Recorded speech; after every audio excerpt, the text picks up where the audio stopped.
Welcome into the Hot Read podcast here live on Friday, January the 17th. I am your host, JT Ruhnke, reporter and writer here at Broadway Sports Media. You can follow me on Twitter at JT_Ruhnke. Stoney, as he opens up yet another Hot Read Happy Hour Friday. I said we were done with those, right? I said we were done, and we would have been if we had to. If it was just another episode talking about some draft ideas and just kind of some philosophies and stuff like that. But we have a bombshell that breaks here on Friday afternoon, and that bombshell being that Memphis quarterback Seth Hennigan will be going to the Senior Bowl. Stoney, how are you doing today? We had to bring back the Hot Read Happy Hour for this special occasion, of course. Are we not supposed to be doing the Hot Read Happy Hour? Or are you getting orders from management that we shouldn't be doing this? I just, they're just kind of like the meme. There's nothing to smile about in my life. There wasn't really a lot to talk about last week when I don't know if we should have done a Hot Read Happy Hour Friday after Rand Carthon got canned, but I don't maybe there's different ways of seeing it. I get what you're saying. The Hot Read Happy Hour is here to lift us up. I almost had the Hot Read Happy Hour ruined for me today. My cat's already meowing. He's probably going to pull the camera off the desk at some point. I went to grab my Senior Bowl koozie only to discover that I left it in the garage since I was drinking in the street on Halloween. So now it's all moldy. I've got to get a new one. And then I'm sick of the Nosferatu slander. I see it too much. People are mad at the mustache. Okay, listen, Robert Eggers is the most diabolically tedious note taker, historically accurate filmmaker in the game today. The character is based off of Vlad the Impaler, who had a mustache. People, leave it alone. Okay, this wasn't some creative choice. This was an accurate filmmaker making an accurate historical piece. Okay, I could have let all those things, JT, ruin my happy hour. But I didn't, because it's the Hot Read Happy Hour, and we've got a lot of big news to talk about. We do have a lot of big news to talk about, and if you are joining us live on Twitter or Facebook and want to get in on all the news, like Seth Hennigan joining the Senior Bowl roster, or also the Titans finding their new GM in Mike Borgonzi, you can do that over on the Broadway Sports Media and 440 Sports YouTube channel, where Z Dean is in here. Good to see you saying, let's go, let Borgonzi bake. Eddie saying, the Borgmeister coming for your picks. Jacob saying, a newest Italian stallion is born. Let's see. Daniel Frazier getting a little spicy and says Borgonzi's first pick will be the next Pat Mahomes, Cam Ward, which I think is interesting. We can kind of unpack that. Ed Henry saying, I bet Borgonzi has the Hula Bowl tape. Damn it, the Hula Bowl too. Oh my God. I know you went on an absolute tirade last night on football and other F words. I also forgot to say, this is Stoney Keeley, editor-in-chief of Sobros Network, one half of Football and Other F Words, and co-writer over at Stacking the Inbox. We just kind of got ahead of ourselves with the Nosferatu stuff. But I did see you last night kind of absolutely going after the Hula Bowl, and I have to say I respect it. I think they have to do better. But Jordan Pate saying Mike Beef Borgonzi. I don't know how to pronounce it. I know what Jordan's going for. This is an execution problem, Jordan. It's a great joke. I don't know how to pronounce that term. It's a culinary dish. Yes, and Joey Turner saying, hey, live bros, as well as so many of you guys in here, which we'll get to all of your comments and more, but not before. We thank our wonderful and amazing sponsor, ML Rose, with 7 wonderful locations all around the greater Nashville area, including Capitol View, Franklin, Gallatin, Melrose, Mount Juliet, Sylvan Park, and coming soon to Inglewood over on Gallatin Pike. Thank you to ML Rose for sponsoring the show. More on them later, and maybe a potential idea for a new burger of the month with the news today. I don't know. We'll have to find out later in the episode. But let's break it down, right? The Titans are reportedly hiring Mike Borgonzi as their next GM. Just want to get off some quick thoughts about the hire before we get really into the nitty gritty of it and get to all of your reaction and much more here. I'll admit, right? I came on the show on Tuesday and, said that I think the most likely candidate here is one of the three of John Spytek, John Eric Sullivan, and I also put Mike Borgonzi in there. But I was riding the train of John Eric Sullivan or John Spytek because I thought that would have been a very Titans move given the kind of power structure we had, right? The Titans could have played it safe, kind of bringing in a John Spytek who would probably kind of shy away into that more director of scouting role, all ball, all day kind of guy. Or they could have gone with John Eric Sullivan in being, BFFs with Chad Brinker for so many years and kind of having that as the power play there. But no, I have to give props to the Tennessee Titans because they go out and get a true veteran executive here with the brain trust of Chad Brinker, Amy Adams Strunk, and Brian Callahan, who ultimately land on the veteran executive out of Kansas City, who has had his hand in many, many, many successful Chiefs drafts, even going past when he became the assistant general manager. Obviously, they've been to 4 Super Bowls in 5 years. So, I mean, they got to be doing something right. And also, you can also see where the connection was as well between these two. It's not like they're complete strangers, right? We talked a lot about in this process, Borgonzi has an established relationship with Brinker as the two were heavily involved in the Snead deal. I'd be interested to ask him whenever that press conference is. Do you think Snead's good? I'm here if he knew that maybe he got away with one there. But, coming here, you have to think that is good for Snead. But besides all that, Stoney, your initial thoughts on the Titans finally selecting a guy in Mike Borgonzi? Yeah, I mean, honestly, I didn't really consider him a major player here because I didn't think he would take the job if offered. Like, I thought the Jets' job was probably a little more attractive, and that's just due to the way that roster is constructed. I think the Jets could probably be a pretty quick turnaround if they figure out the quarterback position, tweak some few things here and there. So I didn't know.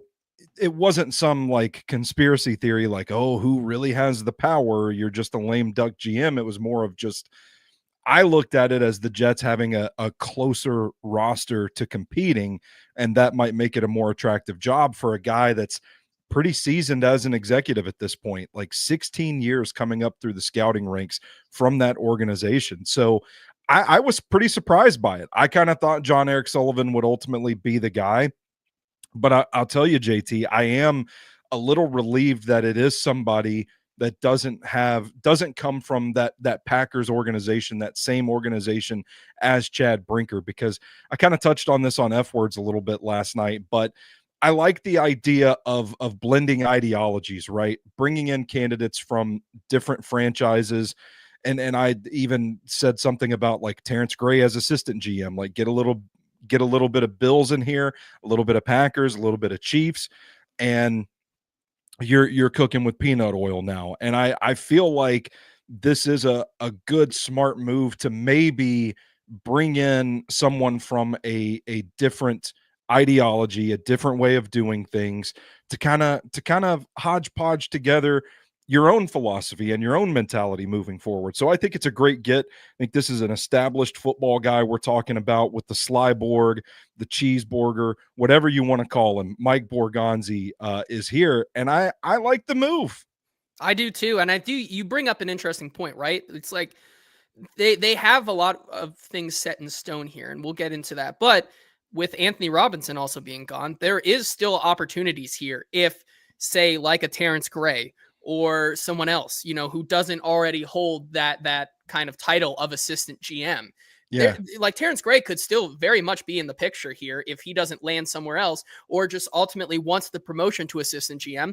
You could see both of those guys. I would be incredibly happy with something like that. And there are some already some talks from guys around the league about the guys that, Borgonzi might want to bring in. But I think you hit the nail on the head right there, right? You're going away from this kind of building your own ideology through what the Packers have done, but you're not bringing in those people from that regime, right? You're bringing in a guy like Mike Borgonzi with Chad Brinker, who's not going to just sit down and lay down. He's been around the block. I mean, our friend of the show, Nick Suss from the Tennessean, he put this out, I believe 12 minutes ago, right here on Twitter. He said it's been 12 years and all equivalencies with these things are false equivalencies. But if we're speculating, Chiefs needed quarterback and had the number 1 pick in 2013.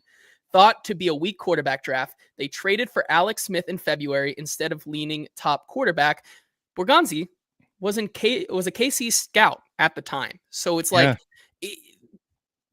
case in point, this guy's been around the block. If you wanted to look for someone who knows what the situation is like in Tennessee as well, feels like a pretty good guy to bring in who's been around and knows kind of the process that has taken place in Kansas City to get them to where they are now. And so I think that you're bringing in a guy with Mike Borgonzi who, unlike maybe a Spytek or an Eric Sullivan or a Gray as a main GM, right?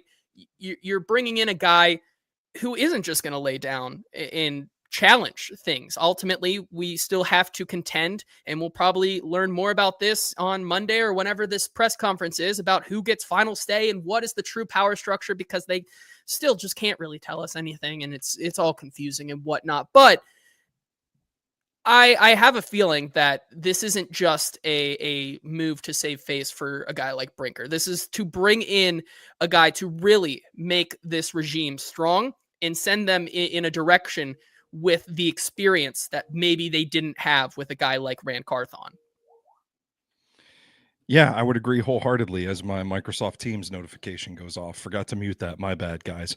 Yeah, and I just want to point out as well, JT, that technically, I don't know the title, but Zach hashed it out on Cover 2 today on 104.5 that John Eric Sullivan could still technically be in play for the assistant GM job if they opt to go that route. Yeah. But I tend to think that he could fill one of the remaining vacant GM roles, but I like the move. I think I completely lost my notes where I was completely thrown off, but yeah, we're just going to skip that. We're going to move on. Yeah, and we'll get to some of your comments here with, Zedine saying Borgonzi's seems the most GM-like out of all the GMs. He certainly brings almost the most experience around here as both a scout and just being an executive. I think we talked about this on Tuesday's show, right? If you wanted a guy who is going to be the relationship guy, who makes the deals, who also has a hand in scouting, Ian Cunningham could have been that guy. Ultimately it looks like for the second time around, Ian Cunningham has lost out. So maybe that tells you a little bit about him going forward. But Borgonzi, like many of the major reporters were saying, was the home run hire, the top pick for any of these three teams between the Raiders, the Jets, and the Titans to, for a GM to go to. And that's where Borgonzi ends up going. Ed Henry also saying Green Bay and KC models don't think we will be big spenders in free agency. That's an interesting point, and as it kind of details what we will see in the offseason. Cristoforo says Bash Brothers, Borgonzi, and Brinker. Jordan Pace following that up with Borgers and Bryce Callahan. I like that one as well. Zedine also just asking, wonder if this was Amy influenced or if Brinker chose him over JES. Once again, JES could still be on the table for all we know as an assistant, but I think ultimately Amy Adams Strunk was not part of the initial, I guess what are they? The Zoom meetings or the non in-person meetings, right? Yeah, sure. And so then she becomes part of it in the in-person. I still think at the end of the day, this is Brinker and his staff finding the guys and then presenting them, with ultimately Brinker still having the final say, but still maybe needing a little bit of approval from Amy Adams Strunk if she's going to be in the room and seeing these guys. I would think that it would be still Brinker's choice ultimately, and probably a good one to bring in an outside voice outside of like the Packers organization here. I think it's, for me, it continues to just be a grand slam of a hire because of the experience he brings. Roskius, I think is how you say it. He says, honestly, the process here was so good. Found quality candidates, did a comprehensive process, and hired someone within 10 days. And we can get to that in a second here because the Senior Bowl is right around the corner, and you gotta kind of get your scouting staff in order and shape. But ultimately, Cristoforo once again saying Titans laying the groundwork for a contending, hopefully a championship caliber franchise in the near future. That certainly is the hope when you bring in a guy from a organization like that. Now, before we move on to a little bit more into him, I do want to just point out, obviously, that is there still a scenario where things just go incredibly south and we do this entire podcast for nothing? Maybe. Sure. Like, as Adam Schefter said, Titans haven't offered a contract yet, but plan to try to hire Mike Borgonzi as their new general manager. The two sides haven't started negotiations yet, but both sides want to get the deal done if they can. So, like, could something absolutely insane bananas happen and we're doing this all for nothing? Maybe. I'd like to believe that this is a mutually agreed upon thing and they have to hash, the little details out. I don't think this would come out and you would tell the other guys, that they're not getting the job if you did not feel good about finally landing him. As Cristoforo says, Borgonzi, make him an offer he can't refuse. I love the references here. I'm sure there's going to be so many more as we get into the off season, but Joey Turner also saying there's always a huge chance things go south. This is the Titans we're talking about. But yeah. I do like when you look at what the Titans are going to have in a Mike Borgonzi, and we'll get into this, like, especially in what I wanted to call this episode before we started it, kind of a do or die draft. Bringing a guy like him, and we'll go over a lot of his extensive resume in terms of, picks that he's been around for.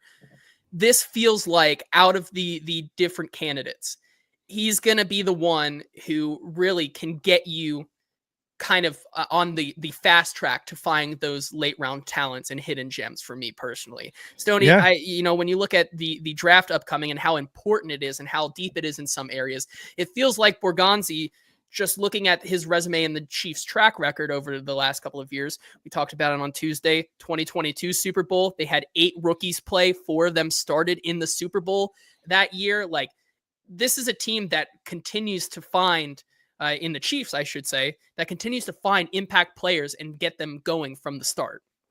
Yeah, and I think you want a guy that can find the hidden gems, that can find good value on day 3 of the NFL draft, because you probably have 2 days worth of day 3 talent in this year's NFL draft. It's not the best class. It's not the deepest. I think there are value to be had, but and I think it's largely overblown to a certain extent. I think you can always find football players that can contribute to your football team. From a scouting perspective, I've caught my bearings since the massive Microsoft Teams distraction.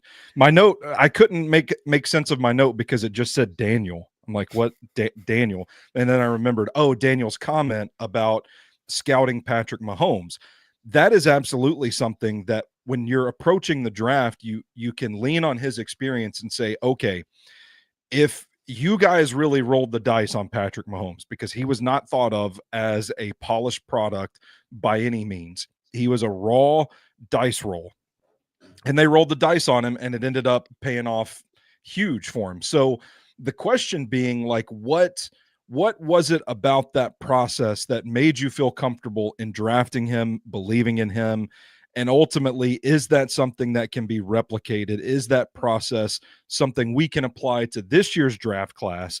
And if Cam Ward is that guy, which boxes are you checking to align with that? And I think that is something that specifically his experience with that organization through the time that they drafted Patrick Mahomes and he started playing is something that you lean on leading up to the draft. It certainly is. And it's slightly different situation, right? Because instead of, being the 15th and trading down to 12 or wherever they selected Patrick Mahomes, you're at 1.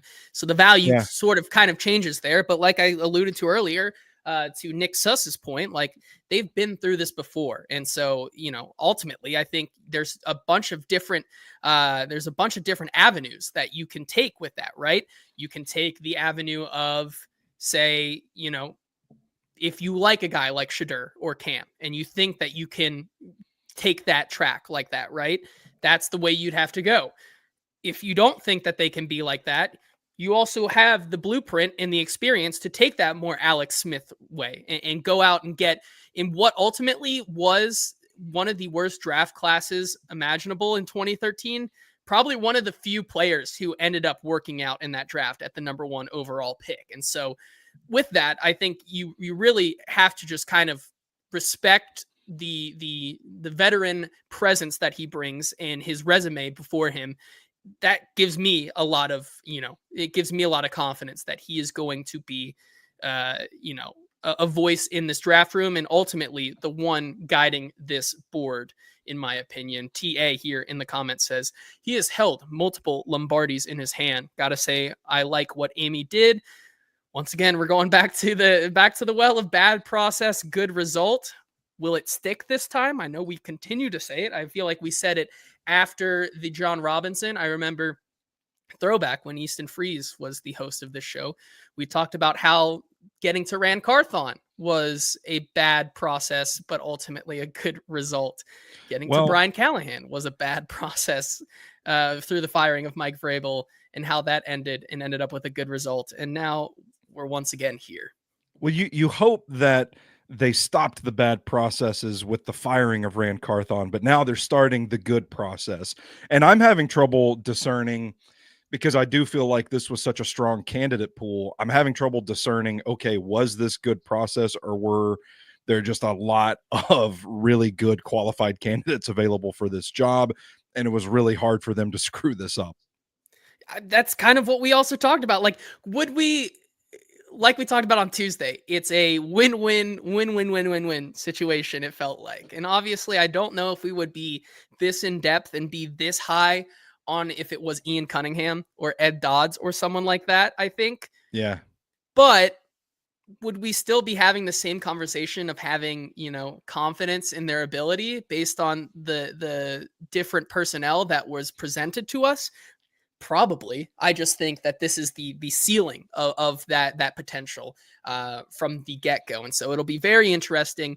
I want to look at some of the, his track record and the resume of what they've done, as well as what other executives have looked at or have said about him today around the league. But first, have to give a shout out to our wonderful and amazing sponsor, ML Rose, with 7 wonderful locations in Capitol View, Franklin, Gallatin, Melrose, Mount Juliet, Sylvan, Park, and coming soon to Inglewood on Gallatin Pike. It's really hard not to love ML Rose. I love it. I know you love it, Stoney. They got over 25 beers on tap. My favorite right now is the ML Rose Owl Lager. Love their fried pickles and peppers as an appetizer. Love the pickle with the heat of the peppers. It's so amazing. As well as their taproom burgers. The last burger I had from there, absolutely amazing. But of course, they have anything you could possibly imagine. The snacks, wings, sandwiches, of course, all of their craft burgers, including their burger of the month, the Chopped Cheese Supreme. However, ML Rose, if you're listening, I think to celebrate the Titans hiring their new GM and ushering in a new year, I want to say they're here in I want to say they're in the chat. I recognize the name who said it. I have to go back, but somebody in I think it was Jordan Pace, but maybe they both were Jordans, but they said, what if the next burger of the month for ML Rose was the Borgonzi burger? I can't help but love love the idea here. So maybe ML Rose can do a Titan specific burger and call it the Borgonzi burger, and we can start it up there. It's got to be a little bit of Italian kind of style, Yeah, let's get some pepperoni, some banana peppers on there. Yeah, vinegar and oil. Yeah. I like it. So maybe just free idea for ML Rose to use there. Yeah. But thank you to ML Rose for sponsoring our show, making it free to you guys every single week. Okay. I might be out there at the Mount Juliet location tonight. I don't know. We'll see. It's date night. So my wife's told me I got to take a break from watching film, even though I'm working on my Cam Ward scouting report. But I might be out there. And for the record, we talk about a lot of their awesome dishes on their menu, but my mother is the pickiest eater in the world, and she will go there and just get a cheeseburger with a sliced tomato on it and some mayonnaise, and they do it for her, and she loves it. It's perfect. It's a fantastic burger created with care. What more could you ask for? Yeah, no, I would agree. I've also had their chicken bacon ranch quesadilla. Ooh, Quesadilla was amazing. That's how I call it there.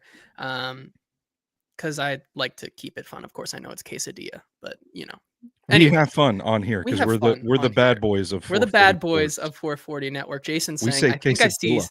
I think I see Stoney side eyeing his teams like something is blowing up at work at 4 p.m. on a Friday.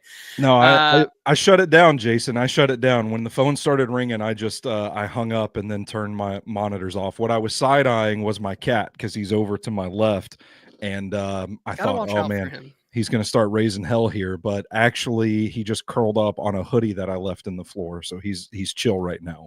Wonderful. So Albert Breer earlier today, when talking about the hiring of Mike Borgonzi, said that Chiefs general manager Brett Veach on his right hand man Borgonzi landing the Titans GM job via text. Long time coming, one of the hardest working guys in the business. Tennessee made the right choice.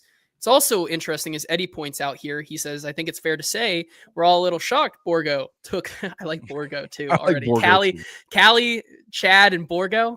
I like the dynamic trio there, but the fact that he did says something to maybe what they're building here in Tennessee, or at least trying to attempt to build under Chad Brinker alongside Brian Callahan. But I mean, long time coming, because if you just look past we can go back as far as we want on what the Chiefs have done right, but since he has become the assistant general manager the last 4 years, here's just a list of the impact players that they have found all around the draft.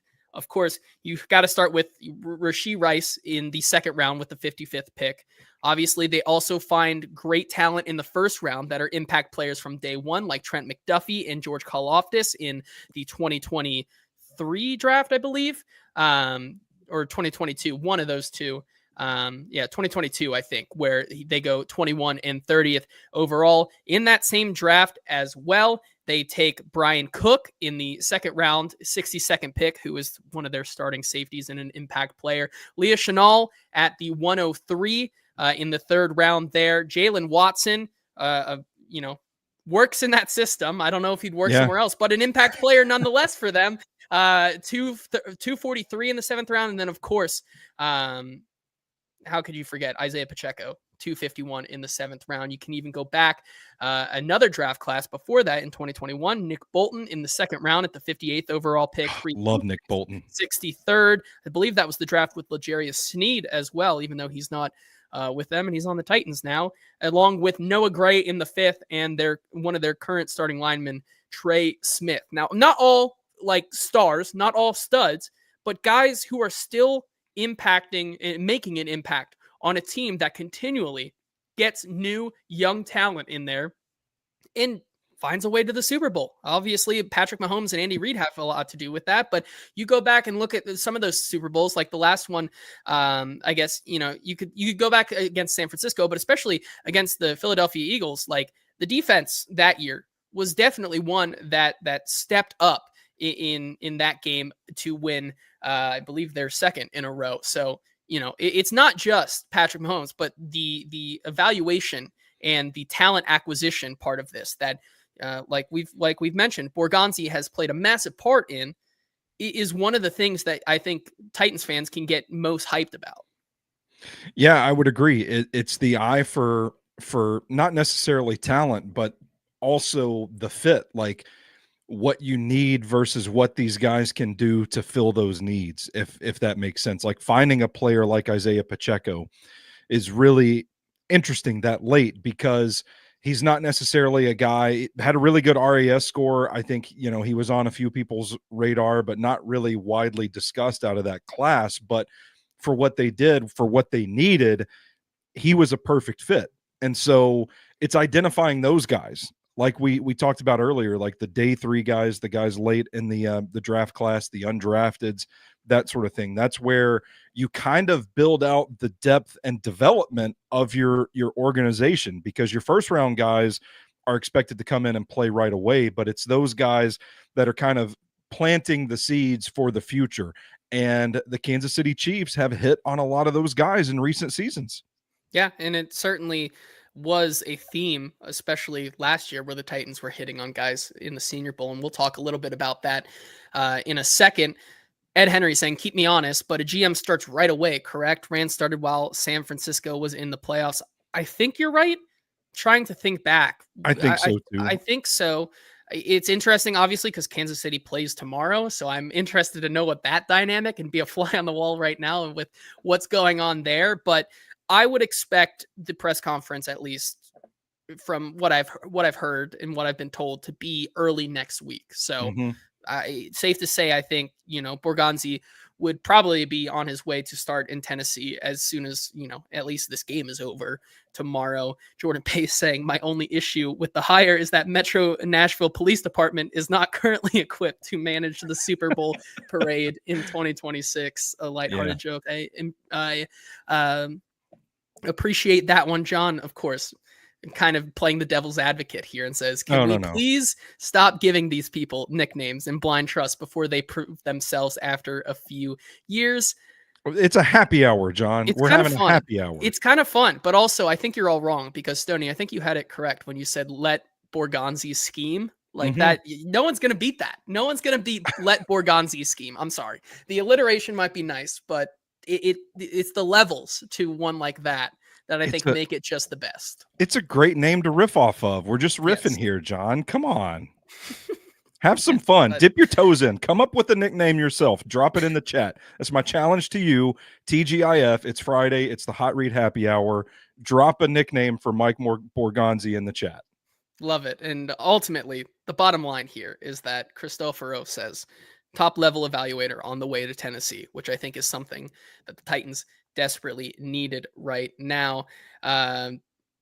So that's where I stand on it. And, what does this mean now for the Titans? Obviously, there's surely more to come. Like I just said, we'll probably get the press conference next Monday, Tuesday, hopefully before our show on Tuesday, so we can talk about that. But the Titans have to work fast, obviously, because with this, it brings the idea that I was listening to our friend Zach Lyons on Cover 2 on 104.5 talking about how, this also serves as an opportunity for a guy like Mike Borgonzi to really get that scouting staff aligned and right with each other. I think that's one of the things that we've heard over the past 2.5 years between Vrabel's guys and Rand Carthon's guys and Brinker guys. There never felt like there was one clear goal in mind that everyone was working together. And so this serves as the opportunity for them to get that right. And of course, it's hard to get that right when you're 10 days away from the Senior Bowl. Of course, that's tough. But ultimately, Albert Breer also pointed out today, of course, they still need to work out a contract, but one thing Borgonzi will do fast is fortify the scouting staff with ex-Raiders GM Dave Ziegler, a potential early addition. Now, could that be as an assistant GM here? Could it be in a scouting role? That's something we have to monitor, but we're going to start seeing some of these names pop up over the next probably day or two, I would think, as they get this in this, as they get it in shape and get it ready for the Senior Bowl. Because once again, Senior Bowl is 10 days away, which is a great segue into let's talk a little bit of Senior Bowl prep here, because I'm sure Tuesday is going to be a lot of talking about what we heard from Mike if we get that press conference on Monday or Tuesday.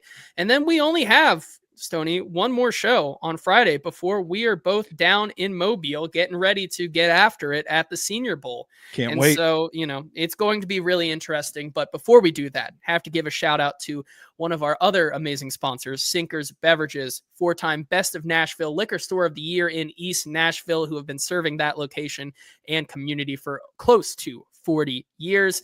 You got to join their in crowd because that's the only way you get the best benefits, allocations, and special tastings that you can only know about if you sign up for their in crowd. If you can't make it over there, don't worry, they got you. Simply search Sinkers on Uber Eats and they drive so you can drink responsibly. Stoney, let's talk a little bit about that, the both the East-West Shrine Bowl and the Senior Bowl coming up, as Z Dean says. Tired, Shadur Sanders. Wired, Seth Hennigan. Let's It's go, be an Z interesting Dean. one. Let's go. But like I said, this really does feel like a do or die draft for the Titans and Brian Callahan. It's what we've heard Brian Callahan say in his last press conference. He's not been shy about how important it is for him to be part of the draft process. Said obviously he's going to be at the Senior Bowl and whatnot. And so that answers a little bit of what Eddie's comment here was. So it says, will Borgo be at the Senior Bowl? We need the answer, Stoney. My guess, if he's not, I think one of the two of him or Brinker will be there. We've heard from Brian Callahan in his press conference that he certainly wants to be there. So that is, there is going to be a bigger presence this year than there was last year, which I think is very important. It's not just the only place that they will have a presence, of course, with some guys on the coaching staff of both the Senior Bowl and the Shrine Bowl games. Of course, assistant coach Perry Carter will serve as the special teams coordinator for the national team at the Senior Bowl. So look to in the 7th rounds this year. We're going to say those are Perry Carter picks. The guy, he's going to find some more special teams aces this season. Maybe a new special teams demon for the currently still not fired Colt Anderson, by the way, who has survived yet another special teams coach firing. He's now would be the 3rd if he does, but see if he can find some more special teams aces there for him. And then of course the big one, right, is the Tennessee Titans. I believe he's the assistant wide receivers coach for the Titans. The Shrine Bowl graphic had it as the quarterbacks coach, but or assistant quarterbacks coach, but I think that is wrong. But Peyton McCollum will be coaching the quarterbacks at the Shrine Bowl, which just so happens to have Brady Cook, Max Brosmer, and Shedeur Sanders. So all 3 quarterbacks that I think I like at their respective values. Yeah. And just so it does feel like the Titans this go around, because it's so different from last year. Last year, we had the big debacle with some certain radio personalities saying, why isn't the Titans at the blah, blah, blah, at the whatever. And it wasn't a big deal because they end up drafting 6 Senior Bowl players anyways. But this time around, it feels like it's more hands on deck. It's more all hands on deck for all these guys around these kind of pre-draft process. And I think that's going to be big, especially having a guy like Peyton McCollum get his eyes on Shedeur Sanders as they begin to learn these guys. Obviously don't have the opportunity yet to get with Cam Ward, but it gives them an early look at who could potentially be the number 1 pick there. And it's just important for these guys to be at the Senior Bowl. When you look over the past 2 drafts, they've drafted 9 Senior Bowl players: Tyjae Spears, Jalen Duncan, Josh Wiley, then of course Devondre Sweat, Cedric Gray, Jarvis Brownlee Jr., Jaquan Jackson, James Williams, Jalen Harrell. Couple of those guys, maybe you can debate. Maybe the only one on this list that you could say has not really made an impact at all could be Jaquan Jackson. But by and large, the rest of these guys have been, they've been relatively decent playmakers. I know Cedric Gray said that, Cedric Gray was one of Colt Anderson's favorites to get to watch over the last 4 or 5 weeks of the season. But ultimately, it's just incredibly important for these guys to be there and present at the Senior Bowl, because that's how they find a lot of these impact players. Yeah, I just got a tweet just came through while we're on the air. Apparently, Stillman is breaking down the news on 102.5 The Game right now. Teron Davenport retweeted it and said, really informative spot just now on Mike Borgonzi. Apparently he had some influence in the Patrick Mahomes selection where they focused on what he did well instead of the red flags. I'd say that led to some pretty good results. I would say TD is right in that analysis. And that's an interesting way to look at it, because we do have a prospect in this draft class that has some red flags, but has a wealth of talent to go. So just some food for thought there on a hot read happy hour. That's interesting. And that once again, it feels like, and man, it's going to be a wild ride this offseason when we get into Cam Ward versus Shedeur Sanders, because there's a lot of players at play here, right? There's so much going on with these quarterbacks. It's going to be interesting nonetheless. Zdean says here in the comments, Borgonzi, go find me a punt returner. Vrabel crossed out Callahan, probably. So, I think we're starting over once again as well. It'll be interesting. Generational run in the chat today, by the way. Logan is in there having a Michael Jordan flu game today. Tired. Wow. Tired. Shoes in the sauna. Wired. Nude in the sauna. Let's Has go. been a thing. Like, listen, if you've missed Tuesday's show, a friend of the show, former host of the Hot Read podcast, Easton Freeze, wears shoes and socks in the sauna, which I have not found a single person outside of himself that thinks that's that doesn't think that's just absolutely wrong and disgusting. I think people need to give Easton more flack about this because frankly, I just don't understand it whatsoever. But with that being said, we do appreciate you guys being here in the chat with us today. If you have any questions or anything you want to get off your chest about the Titans, either heading to the Senior Bowl next week or about Mike Borgonzi, please let us know here in the chat. Speaking of Easton, JT, the Senior Bowl will be the 1-year anniversary of Taco Gate too. Oh, I was waiting to bring it up, but yes, don't. Oh, my bad. I didn't mean to spoil. It's okay, but don't think that I have forgot. And as many people here in the chat say, boys, it's official. I'm interested. That's what I'm seeing. There's TD just put out another tweet. Done deal. Mike Borgonzi is the Titans' next GM. He's under contract through 2029. Okay, so there it is. So Mike Borgonzi, 2029. Whew, man. Hey, that's I will interesting. Tell you, that is interesting. Tell you, I would caution people to get too excited about this because as we've seen, like Vrabel and J-Rob were both infamously now signed long extensions the year before J-Rob was fired. So those contracts might not be worth the paper they're printed on. But at the same time, this could be indicative of patience, what we've talked about, like get people in place and play the long game. Maybe. Yeah, as MB says, a 5-year contract is normal. Doesn't mean that they can't get only fired. 5 years? What year is it? What year is it? It's still 2021, right? It's a 4-year, right? 2021. Yeah. What year are we in? Wait, what year are we in? But still, correct me if I'm wrong, but was Rand Carthon's a 2-year that then got extended into 4 extra years, or was it 4 and then a 4-year extension? I don't remember, JT. I am not the contracts guy in this. Me neither. Space. But like that was a real thing. That was a real thing when it came to talking about why the whole Rand Carthon saga, right? So giving him an actual legit contract that hopefully they won't have to extend in a year, because then that's how you know it's the beginning of the end. Is very interesting, and I think I totally agree with you. It signals that this is a guy who seemingly is all on board with the patience and developing side of it. That, I think really when you look at it, maybe finally we're going to see that patience and all these guys be on the same page. And obviously the conversations about, how can they really be on if Brian Callahan was here a year before? It doesn't feel like they're aligned. Maybe having him in the room, that's what I think, right? If the GM and coach are not going to be aligned, then what was the purpose of having Brian Callahan in that room? Like, imagine Brian Callahan's in that room, and then they turn around and Mike Borgonzi now tomorrow says, "Thanks for hiring me. You're out." Like that for me, that seems like that would be a hard sell to say that these guys are not going to be on the same page about where they want to go with this franchise if he was in the room with them, or so it was reported. So, I like this move for them ultimately, like we continue to come back to an expert level talent evaluator.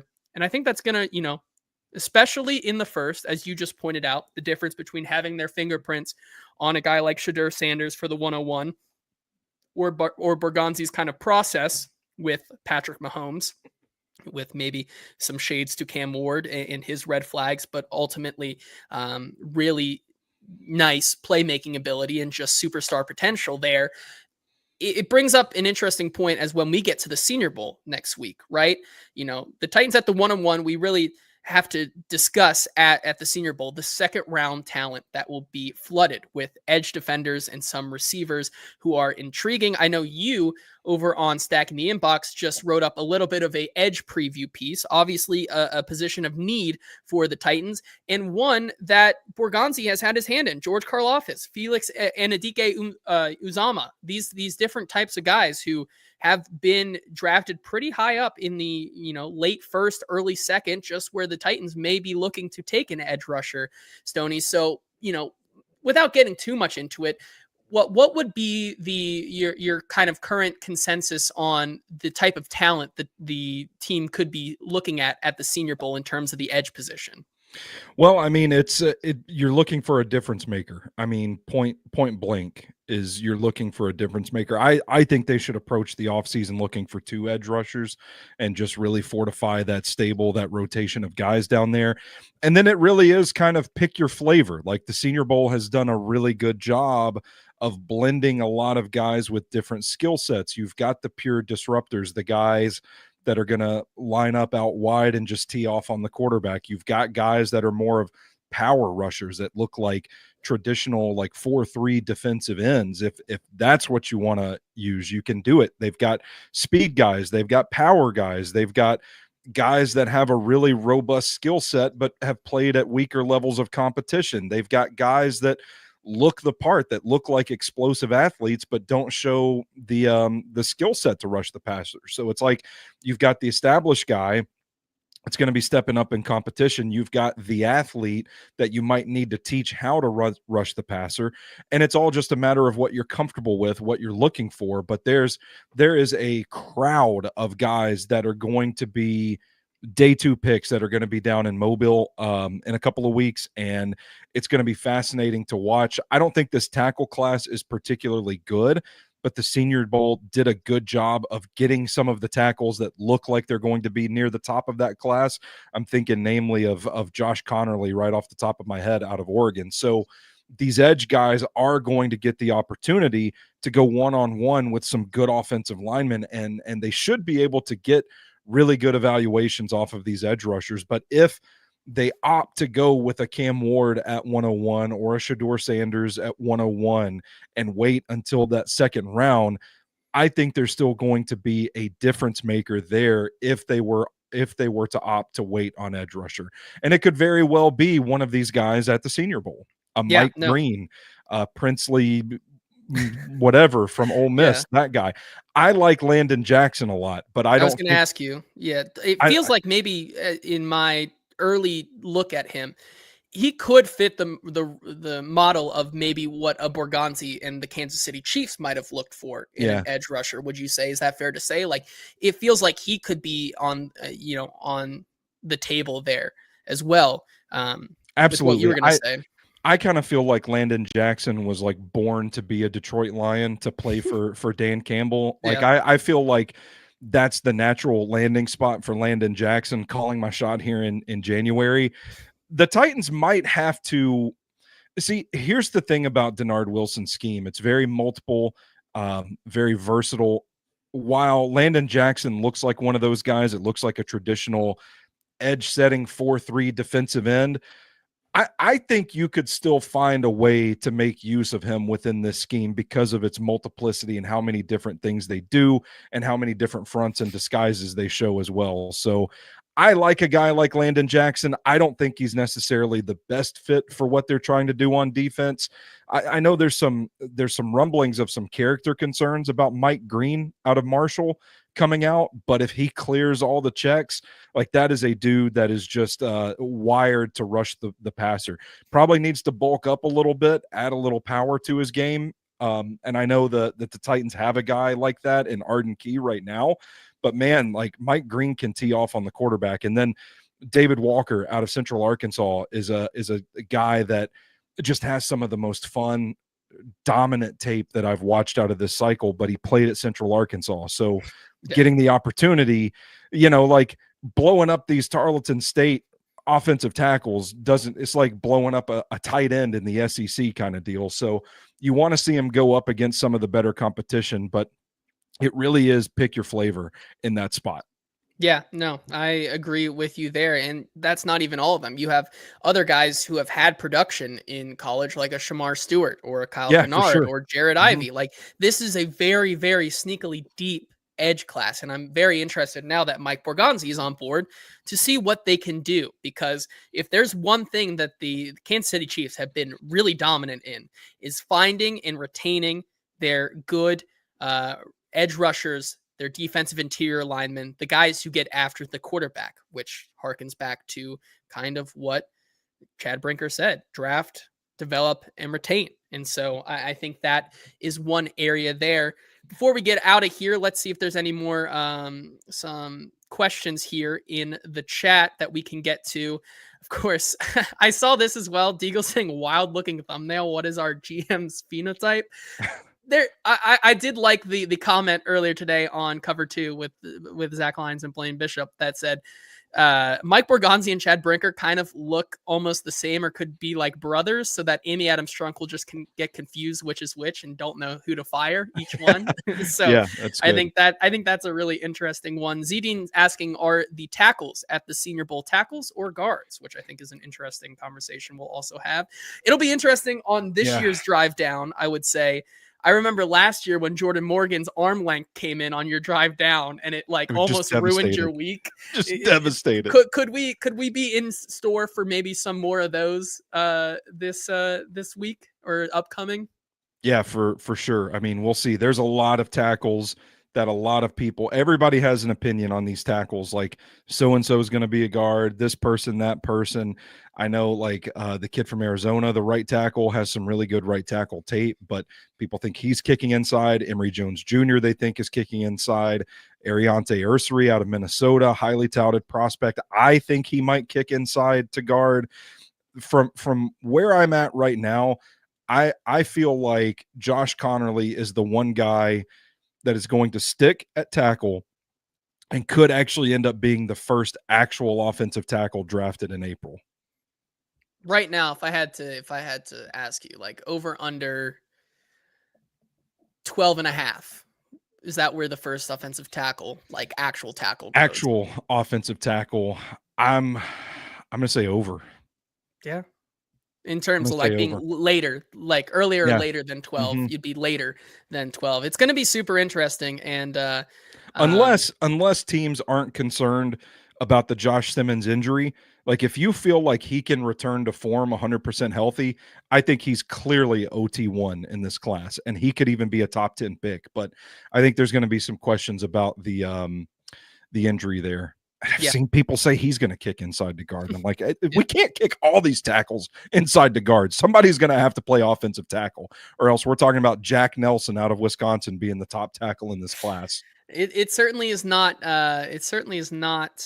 the deepest, unlike last year, which is a little bit of a shame when you could have had one in the 3rd round when you didn't have a pick. Anyways, Jacob saying Albert Breer tweeted about Borgonzi bringing in Dave Ziegler as a head scout. We talked about this a little bit.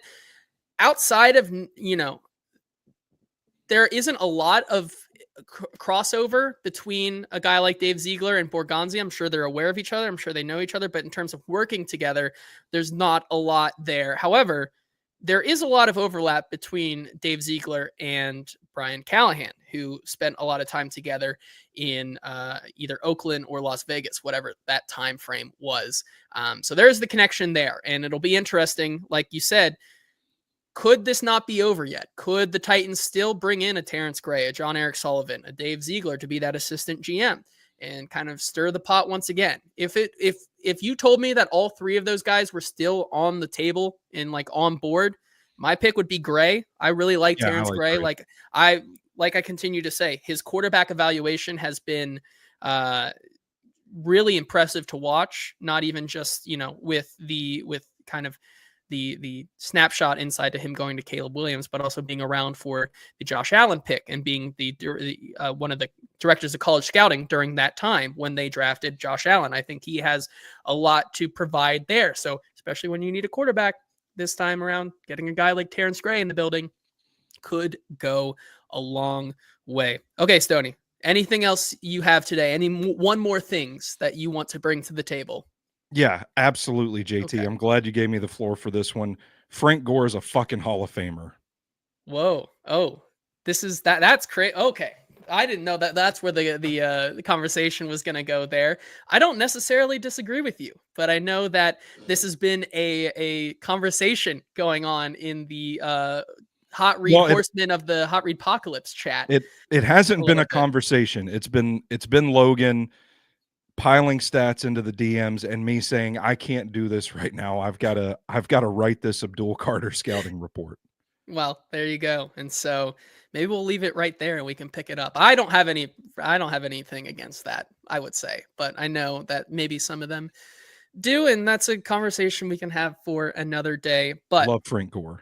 I love like him. Frank Gore too. He's great. So that's gonna do it, I think. Any one more things? That was it. That was it. Yeah. All We righty. made it. Well, that's gonna do it for the Hot Read podcast today. Once again, thank you to our wonderful and amazing sponsor, ML Rose. 7 locations. Got to go check them out. You can find all of those wonderful locations and peruse their menu at mlrose.com. Also, special thanks to Sinkers Beverages for also sponsoring the show. We'll be back on Tuesday with hopefully some interview clips from a introductory press conference now that the contract is signed, sealed, and delivered. And if it's before that, good, we'll see. So How about it? very excited to get into all of that. And then it's off to the Senior Bowl and draft season really begins. And so until Tuesday, this has been the Hot Read podcast. We will talk to you then. Go watch David Walker.